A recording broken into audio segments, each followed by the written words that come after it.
Innal hamdalillah nahmaduhu wa nasta'inuhu wa nastaghfiruh wa na'udzu billahi min syururi anfusina wa min sayyiati a'malina. May yahdihillahu fala mudilla lahu wa may yudlil fala hadiyalah. Wa asyhadu an la ilaha illallah wahdahu la syarikalah wa asyhadu anna Muhammadan abduhu wa rasuluh. Qala Allah Ta'ala fil Qur'anil Karim, ya ayyuhalladzina amanu taqullaha haqqa tuqatih wa la tamutunna illa wa antum muslimun. Wa qala ya ayyuhan nasu taqu rabbakumul ladzi khalaqakum min nafsin wahidah wa khalaqa minha zawjaha wa batha minhuma rijalan katsiran wa nisaa'a wattaqullaha alladzi tasaaluna bihi wal arham innallaha kana 'alaikum raqiba. Wa qala ya ayyuhalladzina amanu taqullaha wa qulu qawlan sadida yuslih lakum a'malakum wa yaghfir lakum dhunubakum wa may yuti'illaha wa rasulahu faqad faza fawzan 'azima. Fa inna ahsanal kalami kalamullah wa khairal hadi hadi Muhammadin sallallahu alaihi wasallam wa syarrul umuri muhdatsatuha wa kullu muhdatsatin bid'ah wa kullu bid'atin dhalalah wa kullu dhalalatin finnar. Segala puji bagi Allah Subhanahu wa taala yang pada kesempatan yang kali ini Allah Subhanahu wa taala masih memberikan kita kesempatan untuk kembali melanjutkan kajian kita meskipun offline, meskipun online ya, setelah kita berada di tengah pandemi di mana kajian-kajian offline ya di cancel, kemudian berpindah ke kajian-kajian online. Akan tetapi tetap menuntut ilmu adalah kewajiban yang terus kita lakukan di tengah apapun keadaannya. Karena itulah di antara hal yang harus kita pahami bersama bahwasanya menuntut ilmu itu adalah kewajiban yang tidak mengenal pandemi maupun tidak. Jadi tetap belajar, dan alhamdulillah Allah Subhanahu wa taala mudahkan teknologi kita ya, kita sekarang tetap bisa melanjutkan kajian meskipun hanya melalui daring atau online. Dan kita insyaallah akan membahas pembahasan yang baru tentang masalah fikih thaharah, yang kita akan bahas tentang fikih dasar mazhab Syafi'i. Adapun sekarang perjumpaan kita yang pertama, kita akan membahas tentang pengantar ya, fikih mazhab Syafi'i. Jadi kita belum membahas kitab, tapi kita membahas pengantar ya, pintu masuk sebelum kita bahas fikih bersuci atau fikih taharah. Mungkin di antara kita bertanya-tanya, kenapa kita membahas fikih Syafi'i? Maka jawabannya adalah yang pertama, karena mazhab Syafi'i adalah mazhab yang paling besar di negeri kita di Indonesia. Jadi kalau kita menguasai fikih Syafi'i, kita akan menguasai pendekatan dalam berdakwah kepada masyarakat. Karena biasanya orang itu suka dengan sesuatu yang serupa, sama. Ya, satu aliran atau satu jenis. Karena kata Nabi, al-arwah junudun mujannadah. Ruh-ruh itu adalah pasukan yang berkumpul. Angkatan laut sama angkatan laut, angkatan darat dengan darat, udara dengan udara. Begitu juga orang-orang negeri kita yang bermadzhab Syafi'i lebih mudah didakwahi dengan pintu madzhab Syafi'i. Jadi ini poin yang pertama. Adapun poin yang kedua, kenapa kita memilih membahas madzhab Syafi'i? Karena ini adalah satu-satunya mazhab dari mazhab yang 4 yang memiliki kitab induk fikih yang langsung ditulis oleh imamnya, yaitu Al-Imam Syafi'i rahimahullahu ta'ala. Itu kitab yang langsung dikarang oleh Imam Syafi'i. Beda halnya dengan Imam Abu Hanifah yang beliau ya meskipun membahas atau mengarang sebuah kitab yang judulnya Al-Fiqhul Akbar, fikih akbar, akan tapi membahas tentang masalah akidah. Imam Malik menulis kitab Muwatta yang itu mengumpulkan hadis-hadis. Begitu juga Imam Ahmad membahas kitab Musnad Imam Ahmad yang juga mengumpulkan hadis-hadis. Karena itulah ya mazhab Syafi'i memiliki kitab pokok utama yaitu yang inilah menjadi dasar landasan dalam mazhab Syafi'i. Yang kemudian ini diringkas, disyarah, diringkas lagi, disyarah lagi seperti oleh para ulama Syafi'iyah, di antaranya adalah Al-Muzani yang dikenal dengan Nasyirul Mazhabi yang menyebarkan mazhabku kata Imam Syafi'i, kemudian Juwaini, Ghazali, Rafi'i, Nawawi dan seterusnya. Ini poin yang kedua. Poin yang ketiga, karena Imam Syafi'i adalah poros di antara imam yang 4. Jadi beliau itu belajar dari Imam Malik di kota Madinah yang merupakan ahli hadis, ya, merupakan fikihnya ahli hadis yang banyak berasal dari kota Madinah, dan menggabungkan ilmu belajar dari Syekh Muhammad Ibn Hasan Asy-Syaibani, yang beliau adalah sahabat atau murid dekatnya dari Imam Abu Hanifah, yang mana beliau adalah ahli ra'i, orang yang mengedepankan kemampuan analisa atau berpikir yang banyak di Kufah. Dan Imam Syafi'i belajar dari kedua metode tersebut. Beliau belajar metodenya ahli hadis dari Imam Malik, dan beliau belajar metodenya ahli ra'i atau ahli logika berpikir, analisa dari Muhammad ibn Hasan Asy-Syaibani. Sehingga beliau berhasil menggabungkan dua metode ini, sehingga beliau kuat di Al-Quran dan hadis dan kuat dalam kemampuan beranalisa. Sehingga beliau juga termasuk orang pertama yang membuat buku atau kitab tentang usul fikih, bagaimana cara pendalilan mengambil hukum dari sumber-sumber hukum. Dan beliau termasuk guru dari Imam Ahmad. Jadi di antara 4 mazhab yang 4 itu semuanya memiliki silsilah ilmu antara murid dan guru. Imam Syafi'i murid dari Imam Malik, dan Imam Syafi'i murid dari Asy-Syaibani yang merupakan sahabatnya Abu Hanifah, dan juga beliau guru dari Imam Ahmad. Ini dalil kepada kita, meskipun kita berbeda pendapat dalam masalah fikih, tapi sebenarnya kita adalah orang-orang yang bersaudara sesama muslim, sehingga di dalam masalah fikih kita mengedepankan lapang dada dan tenggang rasa. Kemudian yang keempat, di antara sebab kenapa kita membahas mazhab Syafi'i, karena banyak sekali ulama-ulama yang bermadzhab Syafi'iyah. Seperti ulama-ulama yang kompeten dalam masalah hadis, seperti Ibnu Hibban, Daruqutni, Al-Baihaqi, Abu Nu'aim. Kemudian ulama-ulama yang mensyarah kitab hadis seperti Imam Nawawi, yang mensyarah kitab Sahih Muslim dengan syarah yang terkenal. Kemudian juga Al-Hafidh Ibnu Hajar Al-Asqalani yang mensyarah kitab kitab Sahih Bukhari menjadi Fathul Bari. Ini merupakan ulama-ulama Syafi'iyah. Kita kenal juga ada dalam masalah tafsir ada Imam Al-Baghawi, Imam Ibnu Katsir. Dalam masalah sirah ada Imam Ibnu Asakir, ya. Dan intinya banyak ulama-ulama yang bermadzhab Syafi'iyah. Dan yang terakhir, kenapa kita membahas tentang masalah ini? Karena banyaknya kitab dalam madzhab Syafi'iyah. Ya, banyak sekali kitab dalam madzhab Syafi'iyah, dari Al-Um, diringkas, disyarah, diringkas, disyarah, diringkas, disyarah sampai ke zaman Imam Nawawi, bahkan Syekhul Islam Zakaria Al-Ansari. Dan ini diantara sebab kenapa kita membahas tentang madzhab Syafi'i. Ya, setelah kita membahas tentang pentingnya membahas fikih madzhab Syafi'i, sekarang kita akan mengenal sedikit biografi tentang Al-Imam Syafi'i. Karena diantara kekurangan kita adalah kurang mempelajari biografi para ulama. Padahal dalam kisah-kisah kehidupan mereka banyak sekali pelajaran-pelajaran yang indah, yang luar biasa, yang bisa jadi ibrah bagi kehidupan kita. Di antara ulama yang terkenal adalah Al-Imam Syafi'i. Beliau bernama asli Muhammad ibn Idris Asy-Syafi'i Al-Mutallibi. Jadi nasab beliau bertemu dengan nasab Nabi SAW pada kakek-kakek Nabi yang bernama Abdul Manaf. Dan beliau lahir di Gaza, di Palestina pada tahun 150 Hijriah. Ini tahun yang sama dengan wafatnya Imam besar Imam Abu Hanifah. Dan beliau kemudian pindah ke kota Mekah, kota kelahiran Nabi SAW. Di sanalah beliau berguru dengan Khalid ibn Muslim Az-Zanji, Fudail bin Iyad, Sufyan bin Uyainah, dan banyak ahli-ahli ulama, ahli-ahli ilmu di kota Mekah. Jadi di masa kecil beliau sudah kenal dengan dunia ilmu, dunia keilmuan. Tepatnya ketika beliau berusia 12 tahun.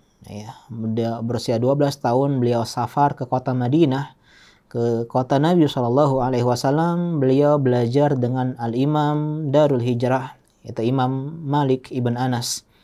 Dan beliau bahkan menghafal Al-Muwatta. Muwatta itu adalah sebuah karangan buku hadis yang ditulis oleh Imam Malik dalam waktu 9 hari. Masya Allah. Jadi beliau dalam waktu 9 hari menghafal kitab Al-Muwatta. Dan beliau bermulazamah menatapi kajiannya Al-Imam Malik rahimahullahu ta'ala. Dan Imam Malik sudah melihat bakat-bakat kejeniusan yang ada pada Imam Syafi'i. Setelah beliau lama belajar dengan Imam Malik, beliau pergi ke Yaman, belajar dengan ahli ilmu di kota Yaman atau di negeri Yaman. Kemudian beliau pindah ke Irak. Dan disinilah beliau kenal dengan Imam Waqi' ibn Jarrah, kemudian juga Muhammad ibn Hasan Asy-Syaibani, ya, yang merupakan tadi sahabat sekaligus murid dekatnya Imam Abu Hanifah. Dan disinilah terkumpul qaul qadim beliau, karena kita paham bersama Imam Syafi'i punya dua qaul, dua pendapat, qaul qadim, pendapat lama, dan qaul jadid, pendapat baru.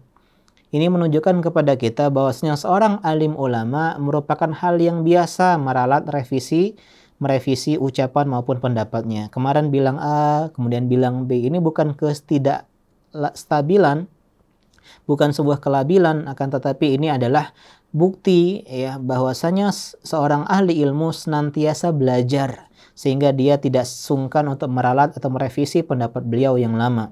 Dan di Irak inilah dikenal dengan qaul qadim Imam Syafi'i, yaitu pendapat yang lama. Kemudian beliau pun pindah ke negeri Mesir.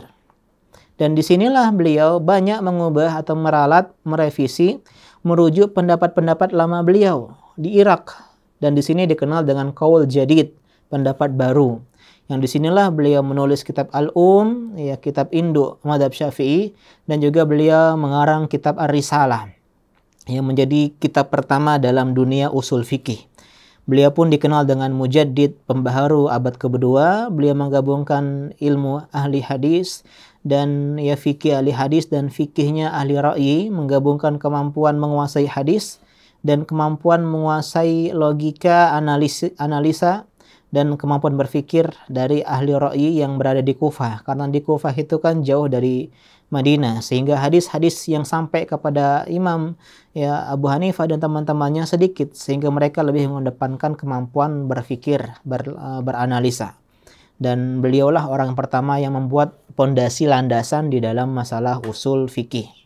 Dan beliau pun wafat di Kairo, di negeri Mesir pada tahun 204 Hijriah. Jadi beliau wafat ketika berusia kurang lebih 54 tahun. Dan beliau memiliki murid di antaranya Imam Ahmad ibn Hanbal rahimahullah ta'ala, Abu Thawr al-Muzani, yang dikenal dengan Nasyirul Mazhabi, ya, yang dikenal dengan penyebar mazhabku, dan juga Imam Buaiti dan ulama-ulama yang lainnya. Dan ada banyak ulama-ulama Syafi'iyah. Di antaranya di abad kelima kita kenal dengan Imam Mawardi, Imam Juwaini, Imam Baihaqi, pengarang kitab Sunan Kubra dan Syu'abul Iman. Juga di abad ke-6 kita kenal dengan Imam Al-Ghazali, kemudian Imam Al-Baghawi, pengarang kitab tafsir. Di abad yang ke-7 ada Ibnu Shalah, ya, termasuk ulama hadis. Al-Izz ibn Abdissalam, Imam Nawawi, Imam Rafi'i, Ibnu Daqiq Al-Id. Ini di antara ulama-ulama yang kompeten dalam masalah hadis. Kemudian juga di abad yang ke-8 kita kenal dengan Imam As-Subki. Selanjutnya ada Imam As-Suyuti, Zakaria Al-Ansari yang dikenal dengan Syekhul Islam, begitu juga Ibnu Hajar Al-Haytami dan seterusnya. Jadi intinya banyak sekali ulama-ulama Syafi'iyah, ya, yang berkompeten atau yang membuat garisan sejarah yang indah di dalam dunia ilmu. Dalam dunia ilmu hadis misalnya kita kenal dengan Imam Daruqutni. Beliau adalah seorang Syafi'i. Ibnu Khuzaimah, Ibnu Hibban, Abu Nu'aim, Ibnu Al-Munzir, Al-Khatib Al-Baghdadi, Imam Al-Baihaqi, Al-Hafidh Ibnu Hajar, Imam Nawawi, ini semuanya adalah ulama-ulama yang bermazhab Syafi'i. Soal ilmu ahli usul atau usuli dikenal dengan Imam Al-Juwaini, Imam Al-Ghazali, Imam Ar-Razi, As-Subki, Al-Baydawi. Dari ahli sejarah ada Ibnu Al-Asakir, Imam Az-Zahabi. Beliau termasuk muridnya atau termasuk, ya, mazhab Syafi'i meskipun beliau muridnya Ibnu Taimiyah rahimahullah. Begitu Ibnu Katsir. Beliau meskipun muridnya Ibnu Taimiyah, beliau bermadzhab Syafi'i. Ibnu Al-Athir yang mengarang kitab Tabaqat dan yang lainnya. Adapun ahli tafsir ada Imam Mawardi, Imam Baghawi, dan termasuk juga Al-Hafidh Ibnu Katsir. Ini diantara kilas, ya, sedikit tentang ulama-ulama madzhab Syafi'i. Kemudian kita akan mengenal kenapa kita membahas fikih, ya. Kenapa kita membahas fikih? Maka sebelum itu kita akan mengenal apa itu kitab fikih, dan ini semua saya ambil dari kitab Taqirat Sadidah, ya, tentang madhab, ya, kitab-kitab tentang mazhab, ya, Syafi'i. Yang pertama kita bahas tentang masalah kenapa kita membahas kitab fikih, ya. Dan kenapa kita sudah bahas kenapa kita mengambil madhab Syafi'i, Sekarang kita membahas kenapa kita mengambil ya fikih. Fikih secara bahasa artinya adalah pemahaman, ya. Secara bahasa artinya adalah pemahaman. Ini maksud fikih. Ada yang mengatakan pemahaman yang mendalam. Ini secara bahasa. Adapun secara istilah, fikih adalah ilmu, sebuah ilmu atau pengetahuan, ya, ilmu atau pengetahuan yang membahas hukum-hukum syar'i yang berkaitan dengan amal-amal perbuatan. Jadi yang dibahas adalah amal perbuatan, bukan ideologi, bukan keyakinan, bukan pemahaman, bukan pendapat, ya, bukan hasil dari pemikiran, bukan tentang ideologi, tapi tentang membahas perbuatan. Ya, jadi yang akan dibahas adalah perbuatan. Bagaimana kita sholat, bagaimana kita membayar zakat, bagaimana kita misalnya menunaikan ibadah puasa, kemudian haji, umrah ke Baitullah. Ini dibahas di dalam ya fikih, ilmu fikih. Adapun ya sumber ilmu fikih sendiri ada 4 ya yang dibahas di sini. Yang pertama ada Alkitab, maksudnya adalah Al-Quran. Kemudian yang kedua adalah As-Sunnah, ya, Sunnah hadis Nabi SAW yang sahih, yang valid. Yang ketiga adalah Al-Ijma'. Al-Ijma' adalah kesepakatan para ulama ya di generasi salaf dalam hukum Islam, dalam urusan agama setelah wafatnya Nabi SAW. Itu termasuk ya istimdadnya ilmu fikih. Jadi yang pertama adalah Alkitab, ya, Al-Quran. Yang kedua As-Sunnah. Yang ketiga Ijma'. Ijma' adalah konsensus, kesepakatan para ahli ilmu setelah wafatnya Nabi SAW dalam urusan agama. Ya, jadi kalau misalnya 1 tambah 1 sama dengan 2, itu bukan ijma' dalam ilmu fikih. Akan tetapi yang dibahas adalah ilmu agama. Yang keempat adalah al-qiyas. Qiyas artinya membandingkan antara asal dan fara', antara pokok dan cabang. Pokok itu yang ada dalilnya, sedangkan cabang yang ingin kita tahu, ya, cari tahu dalilnya, kita samakan karena ada kesamaan ilah, kesamaan sebab suatu hukum. Jadi intinya fikih adalah sebagaimana kata Imam As-Subki, al-ilmu bil ahkami syar'iyyatil amaliyah. Jadi fikih itu kata Imam As-Subki, seorang madhab Syafi'i, ilmu tentang hukum-hukum syar'i yang berupa amal perbuatan al-muktasab min adillatiha tafsiliyah, yang diambil dari dalil-dalil yang terperinci. Jadi tema fikih itu adalah af'alul mukallafin, perbuatan-perbuatan orang yang diberikan taklif, tanggung jawab syariat, seperti sholat, zakat, haji, menikah, bermuamalah. Dan apa samrohnya, apa buah kita belajar ilmu fikih? Yang pertama adalah imtisalu awamirillah, bisa melakukan perintah Allah Subhanahu wa ta'ala, wajtinabu nawahihi, dan menjauhi larangan-larangan Allah Subhanahu wa ta'ala. Dan inilah hakikat takwa. Jadi kita belajar fikih untuk beribadah. Dan namanya ibadah itu melakukan perbuatan, ya, melakukan perintah dan meninggalkan larangan. Artinya apa? Artinya belajar ilmu fikih untuk mencapai hakikat takwa, dan inilah yang mendapatkan kita, menjadi sebab kita mendapatkan kebahagiaan di dunia dan di akhirat. Jadi tujuannya ya sangat mulia, dan termasuk keutamaan ilmu fikih adalah ilmu yang paling afdal setelah ilmu tauhid, ilmu akidah. Dan di antara hal yang merupakan keliru adalah memisahkan antara akidah dan fikih. Sebagian orang tidak mau belajar fikih dengan alasan belajar akidah. Ini keliru. Kenapa? Karena akidah tidak akan pernah sempurna kecuali dengan belajar fikih. Orang yang punya keyakinan kuat dalam masalah tauhid, tapi tidak bisa sholat, tidak bisa thaharah, bersuci, tidak bisa haji dengan benar, juga kurang ya ketakwaannya. Jadi ini adalah dua ilmu yang berkesinambungan, yang bisa digabungkan dan tidak saling bertentangan satu sama lainnya. Ya. Dan banyak dalil-dalil yang membahas tentang ya keutamaan ilmu fikih. Ya, faedah ilmu fikih diantaranya adalah Al-Quran, Surah At-Taubah ayat ke-112. Kata Allah Subhanahu wa ta'ala, "Wa ma kana al-mu'minuna liyanfiru kaffah Tidak sepatutnya semua orang-orang beriman itu pergi berjihad ke medan perang. Semuanya perang, nggak sepatutnya kata Allah Subhanahu wa taala. Falawla nafara min kulli firqatin minhum ta'ifatul liyatafaqahu fid din. Hendaklah ada, ya mengapa tidak ada sebagian orang-orang yang pergi untuk mendalami ilmu agama. Jadi jangan jihad semua dengan pedang, tapi jihad juga dengan ilmu agama, belajar ilmu agama, tafaqquh fid din, mendalami ilmu agama, waliyunziru qaumahum idza raja'u ilaihim la'allahum yahdharun. Dan agar mereka bisa kembali ke kampung-kampung mereka, ya ke negeri-negeri mereka untuk memberikan peringatan kepada kaumnya ketika mereka pulang ke sana agar kaumnya waspada terhadap hukum Allah Subhanahu wa taala.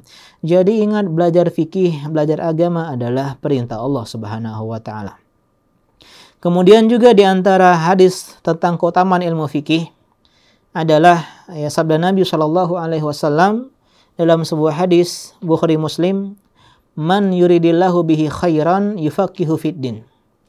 Barang siapa yang Allah inginkan kebaikan pada diri seorang hamba, maka Allah menjadikan dia faqih, paham dalam agamanya. Artinya ketika seseorang mendalami ilmu agama termasuk fikih, maka itu artinya Allah ingin kebaikan pada dirinya. Karena belajar fikih kan belajar yang menggunakan ya konsentrasi, menggunakan pemikiran, sehingga kita butuh ya daya upaya lebih besar, akan tetapi balasannya adalah kebaikan dari Allah Subhanahu wa taala. Allah ingin kita menjadi pribadi yang lebih baik dengan memperbaiki ibadah kita, dimulai dengan belajar ilmu fikih. Jadi intinya kita belajar ilmu fikih ya, ini niatnya untuk beribadah kepada Allah Subhanahu wa taala. Dan bukankah ibadah adalah hikmah Allah menciptakan kita?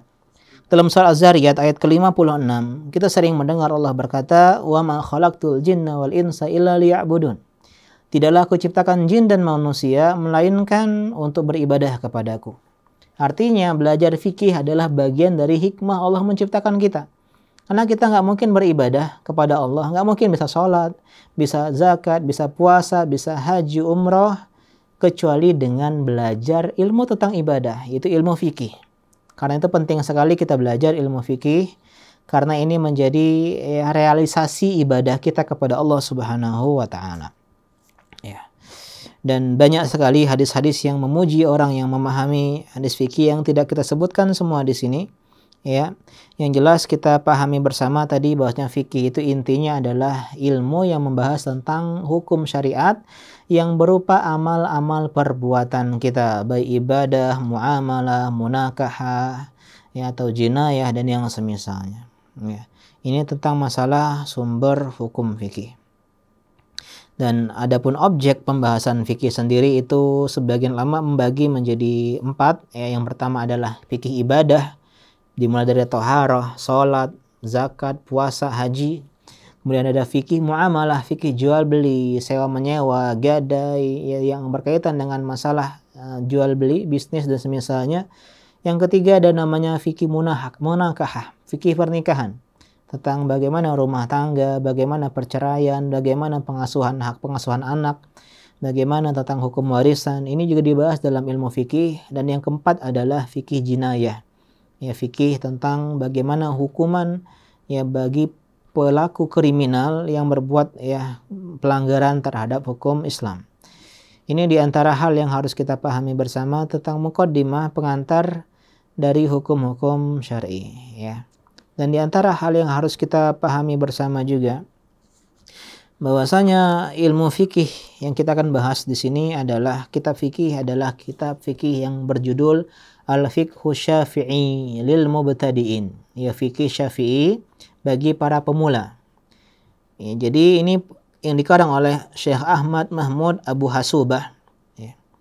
Dan ini adalah fikih yang sangat dasar sekali dan saya akan menggunakan tambahan dari kitab Taqrirat Sadidah. Hanya saja di sini saya menggunakan metode ya nakilul fatwa, hanya membahas kitab. Jadi tidak menguatkan, tidak menterjih. Jadi saya mengikuti terjihnya pengarang. Nah, jadi untuk menyikat waktu, kita tidak bicara panjang lebar dalam masalah fikih. Yang penting selesai, thaharah selesai, salat selesai. Karena kita nggak bahas masalah tarjih. Kita cukup mengenal, oh ini mazhab Syafi'i. Adapun masalah tarjih itu bisa membaca atau mengikuti kajian-kajian yang lainnya. Dan kabar gembiranya mazhab Syafi'i ini kebanyakan ya pendapat yang rajih. Ya alhamdulillah. Jadi tidak benar kalau kita mempelajari suatu mazhab banyak salahnya, karena mazhab itu adalah alat bantu, ya alat bantu untuk mempelajari fikih. Karena ya rumus-rumus yang sederhana. Sebagaimana kita kalau anak SD kan belajar rumus-rumus, adapun tahu dari mana cara rumus tersebut itu di bangku kuliah. Dan sekarang kita mempelajari dasar-dasarnya, hukum-hukumnya untuk kita amalkan, untuk kita ibadah. Adapun tahu dalilnya Al-Quran dan Sunnah Nabi SAW secara pendalilan, ini butuh ilmu-ilmu khusus seperti ilmu bahasa Arab, ilmu usul fikih, ya, ilmu tentang bagaimana cara beristinbat, beristidlal, berdalil dari dalil-dalil mengeluarkan hukum-hukum. Dan yang kita pahami bersama bahwasanya hukum-hukum syar'i itu ya diantaranya dikenal dengan hukum taklifi yang 5. Karena ini termasuk bagian fikih ya, kita akan bahas sebelum kita masuk, kita akan bahas tentang masalah hukum syar'i yang taklifi. Itu ada 5. Yang pertama adalah al-fard atau yang kita kenal dengan wajib. Yang kedua as-sunnah mandub atau mustahab, ya dianjurkan. Yang ketiga adalah haram. Yang keempat adalah makruh, ya dibenci. Yang terakhir adalah mubah, diperbolehkan. Ya ini sebagaimana yang ditulis oleh Imam Ibn Ruslan dalam manzumahnya.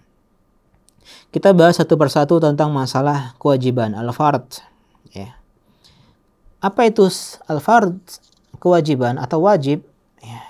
Itu secara bahasa adalah ma talabahu syari' talaban ya jaziman, ya, atau ya sesuatu yang diperintah oleh syariat dengan permintaan yang lazim, yang harus. Jadi wajib itu sesuatu yang diperintahkan oleh syariat dengan ya perintah yang harus, nggak boleh nggak. Seperti sholat 5 waktu, namanya wajib. Berpuasa bulan Ramadan, jadi diperintahkan dengan penekanan yang sangat kuat. Hukumnya yusabu fa'iluhu wa yu'aqabu tarikuhu. Hukumnya sesuatu yang wajib itu kalau dikerjakan ya maka diberi ganjaran pahala. Kalau dia meniatkan imtisal, mengikuti perintah Allah Subhanahu wa taala. Wa yu'aqabu tarikuhu, dan orang yang meninggalkan hal yang wajib diancam dengan iqab, dengan hukuman. Jadi ini adalah sebuah definisi yang harus diperjelas.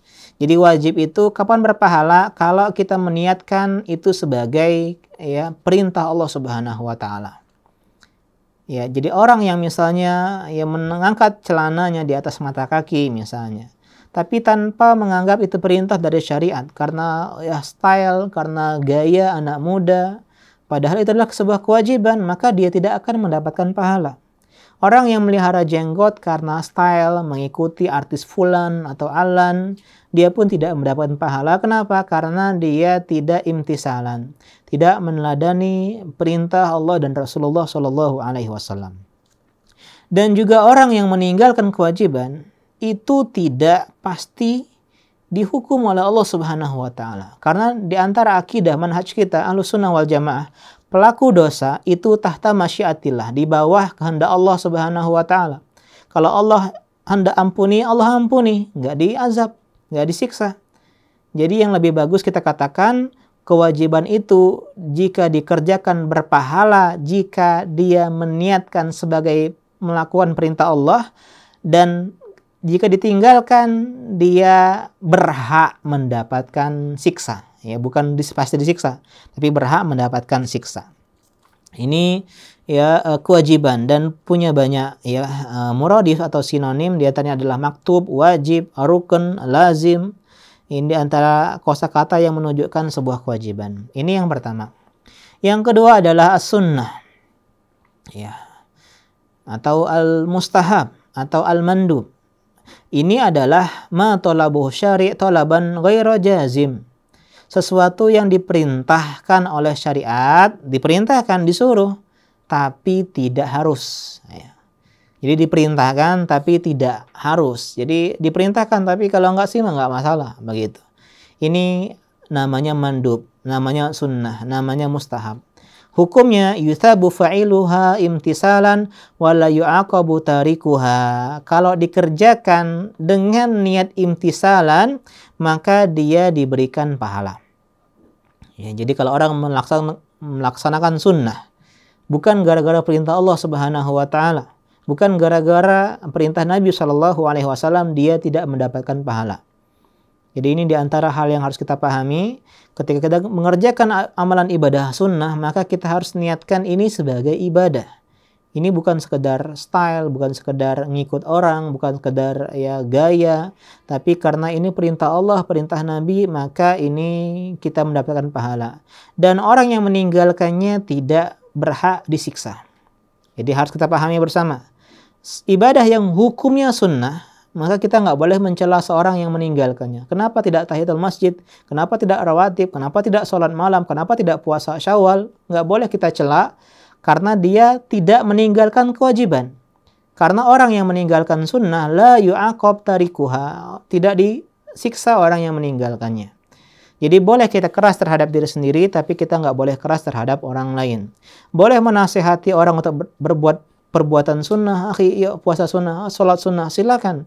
Tapi mencela karena seorang meninggalkannya ini tercela. Ini tidak dibenarkan. Dan muradifnya banyak sekali. Contohnya adalah al-mandub, al-mustahab, al-hasan, kemudian an-nafilah, kemudian tatawwu, fadilah. Ini diantara kosakata ya atau sinonim dari sunnah ya, dari mandub. Ini yang kedua. Yang ketiga adalah al-haram, ya, yang diharamkan. Secara bahasa artinya al-mahzur, yang dilarang, yang dicegah. Adapun definisinya adalah manaha anhu syari' nahyan jaziman. Sesuatu yang dilarang oleh syariat dengan larangan yang tegas, yang pasti, nggak boleh. Titik, nggak ada komang-komanya. Ini namanya haram, yang tidak ada negosiasi di sana. Ini secara definisi. Adapun secara hukum, yuthabu tarikuhum tithalan. Orang yang meninggalkan hal yang haram dapat pahala. Kapan? Kalau dia meniatkan ibadah. Kenapa kamu tidak pacaran? Aduh, karena nggak laku, nggak dapat pahala. Kenapa nggak minum-minuman keras? Aduh, karena nggak ada uangnya, nggak dapat pahala. Tapi kenapa tidak ya pacaran? Oh, gara-gara saya takut itu adalah dosa. Ini berpahala. Jadi intinya seseorang meninggalkan hal yang haram bisa berpahala kapan? Kalau dia mengatakan itu perintah Allah Subhanahu wa taala.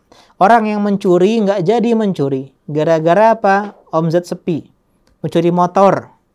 Ya, pencuri motor, dia lagi nyari motor, nggak dapat, dia berhenti mencuri.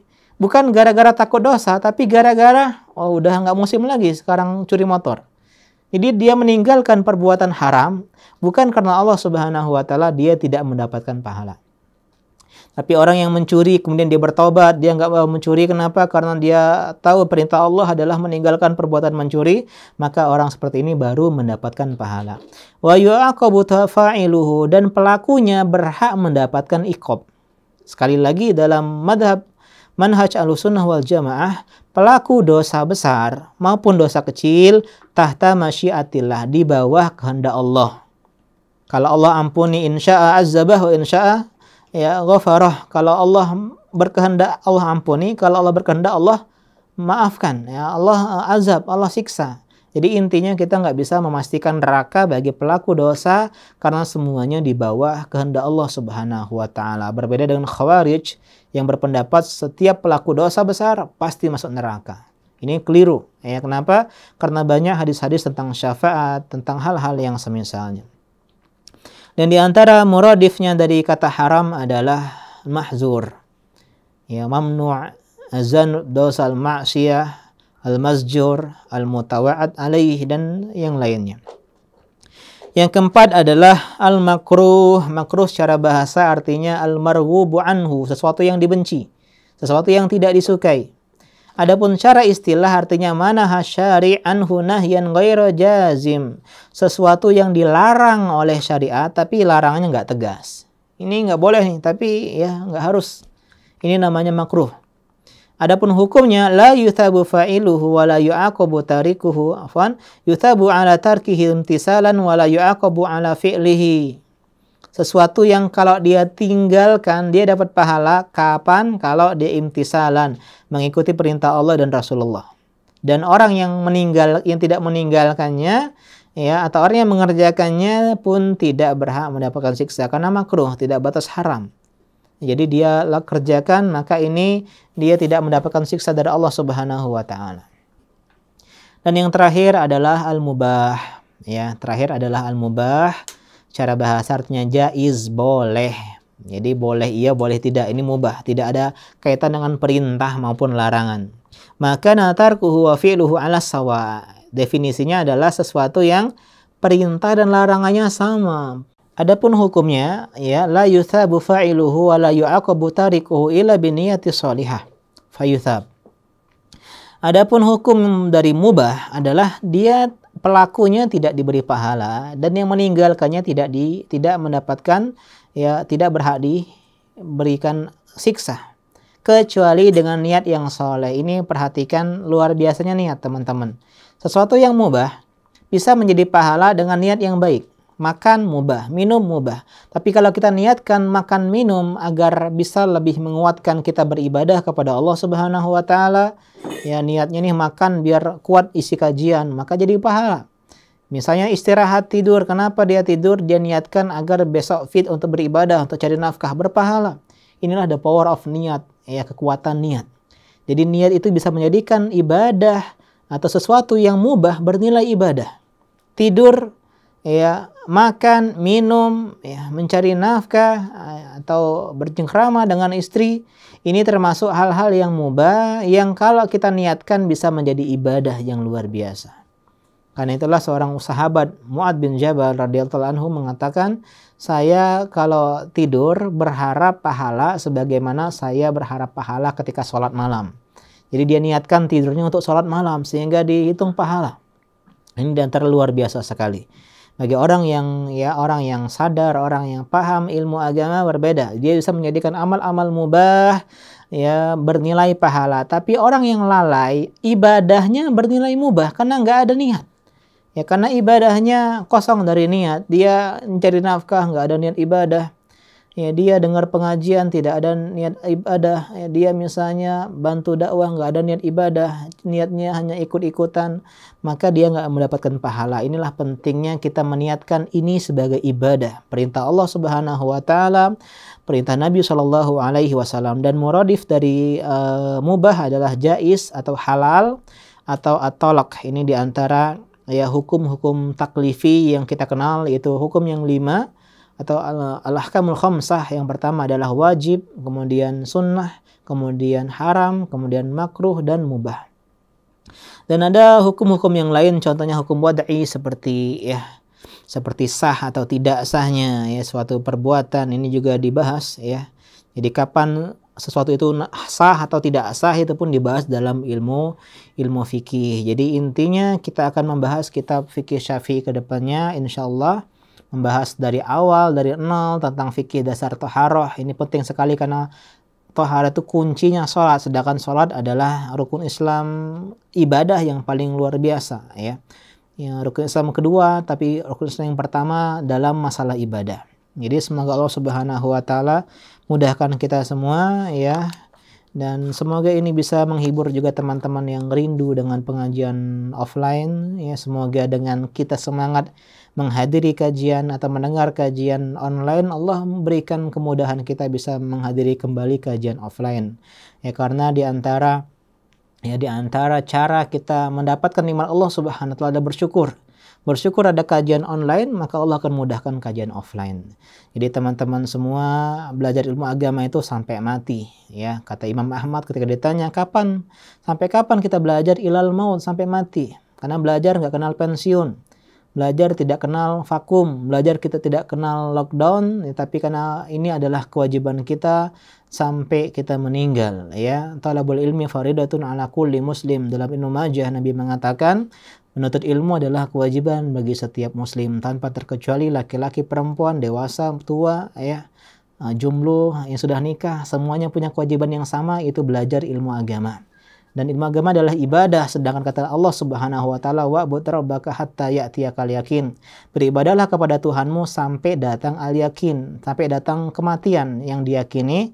Dan ini adalah salah satu ya wasilah kita belajar ilmu agama, terutama belajar ilmu fikih, karena ini adalah ilmu yang sangat penting sebagai esensi sebuah ibadah seorang hamba. Kita bertauhid, kita punya akidah yang solehah, tapi kalau tidak diimbangi dengan ibadah yang solehah, maka itu tidak bisa menjadi penyelamat kita di akhirat kelak. Karena itulah buah dari akidah adalah ibadah, dan itu adalah belajar ya fikih. Dan kita bahas fikih Syafi'i, karena adalah fikih yang kita bahas di negeri kita. Dan alhamdulillah kebanyakan berdasarkan Al-Quran dan Sunnah Nabi Shallallahu Alaihi Wasallam. Demikian mungkin yang bisa kita sampaikan pada perjumpaan kali ini. Semoga bermanfaat, semoga kita bisa melanjutkan ke depannya masuk ke pembahasan tentang taharah, tentang fikih dasar taharah, kemudian masuk ke pembahasan masalah air ya dan yang semisalnya. Ya demikian, kita mohon kepada Allah Subhanahu wa taala agar Allah segera mengangkat wabah yang sedang menimpa kita ini sehingga kita kembali bisa melanjutkan kajian rutin kita, kajian fikih kita, kajian akidah kita ya bersama-sama di masjid. Ya di saat yang aman, damai, dan kita semua dalam keadaan berbahagia. Demikian, subhanaka Allahumma bihamdika asyhadu an la ilaha illa anta astaghfiruka wa atubu ilaik. Wassalamualaikum warahmatullahi wabarakatuh.